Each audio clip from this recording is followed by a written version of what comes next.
Hi friends, మామిడికాయ పప్పు చేద్దామండి. పచ్చిమిరకాయలు, మామిడికాయ, కందిపప్పు కావలసినవి మనకి. ఇగోండి, కందిపప్పు శుభ్రం చేసుకొని పెట్టాము. పచ్చిమిరకాయలు చీరేసుకొని ఇందులో పప్పులు వేసేసాము. మామిడికాయ కూడా శుభ్రం చేసుకొని చిన్న ముక్కలుగా కట్ చేసుకొని పెట్టుకున్నాము. ఇప్పుడు ఈ మామిడికాయ ముక్కల్ని ఈ పప్పులో వేసేద్దాము.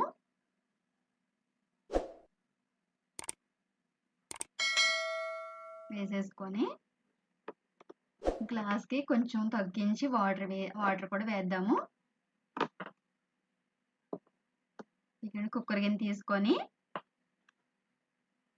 కుక్కర్ గిన్నెలో కొంచెం వాటర్ పోసి పప్పు గిన్నె తీసుకెళ్ళి కుక్కర్ గిన్నెలో పెడదాము.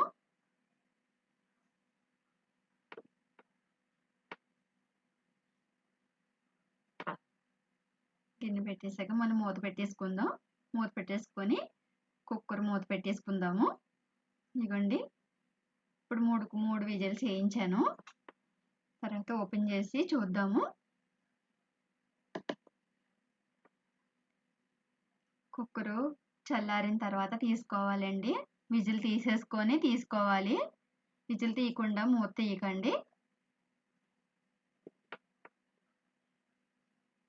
ఇదిగోండి, పప్పు బాగా ఉడికింది.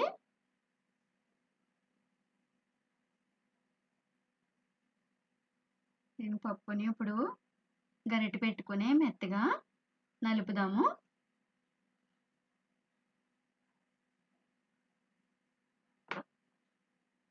గరిటె పెట్టి ఇలా నొక్కేటప్పటికి కూడా మెత్తగా అయిపోతుంది కదండి. పప్పు ఇలా మెత్తగా ఉడికితేనే బాగుంటుంది. మామిడికాయ పప్పు కొంచెం పలచగా ఉంటే బాగుంటుందండి. ఇలాంత గట్టిగా ఉండకూడదు. అందుకే కొంచెం వాటర్ పోద్దాం ఇందులో.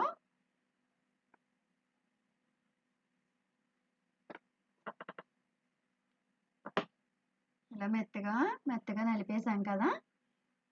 మెత్తగా నలిపేసాక మనం ఇగోండి కొంత వాటర్ పోసుకున్నాము. పోసిన తర్వాత బాగా కలుపుదాము. వాటర్ అంతా పప్పులో బాగా మిక్స్ అయ్యేటట్లు బాగా కలుపుకొని బాగా కలిసేలాగా కలపాలి. ఇప్పుడు కొద్దిగా పసుపు, తగినంత ఉప్పు వేస్తున్నాము. తగినంత ఉప్పు వేసుకోవాలి. కొద్దిగా ఒక అర టీ స్పూను కారం వేద్దామండి.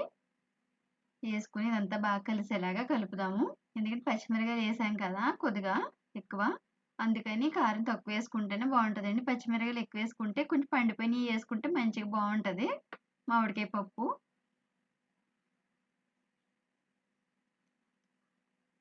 వేసుకుని బాండి పెట్టి ఆయిల్ వేసాము. ఆయిల్ పెట్టెక్కిన తర్వాత వెల్లుల్లిపాయలు వేసుకొని వేపుకోవాలి. వెల్లుల్లిపాయలు బాగా వేగాలి. వేగిన తర్వాత ఇదిగోండి ఎండుమిర్చి, జీలకర్ర వేసేసుకొని వేపుకుందాము. వెల్లుల్లిపాయలు అలా వేగేదాకా వేపుకోవాలండి బాగాను.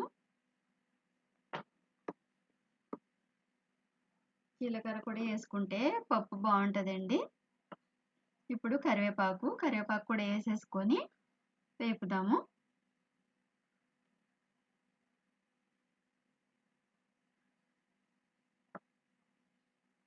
ఇదిగోండి, పప్పు తాలింపు వేసేద్దాము.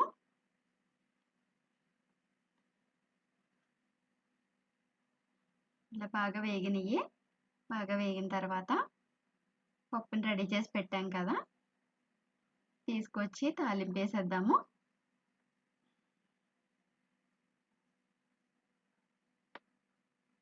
ఇదిగోండి, తాలింపు వేసేసాము.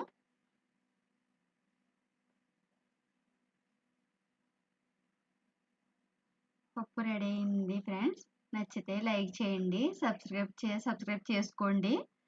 మన ప్రియా ఫుడ్ ఛానల్ని ఆదరించండి ఫ్రెండ్స్. ఇప్పటి వరకు మీరంతా ప్రియా ఫుడ్ ఛానల్ని బాగా ఆదరిస్తున్నారు. మీకు చాలా ధన్యవాదాలు.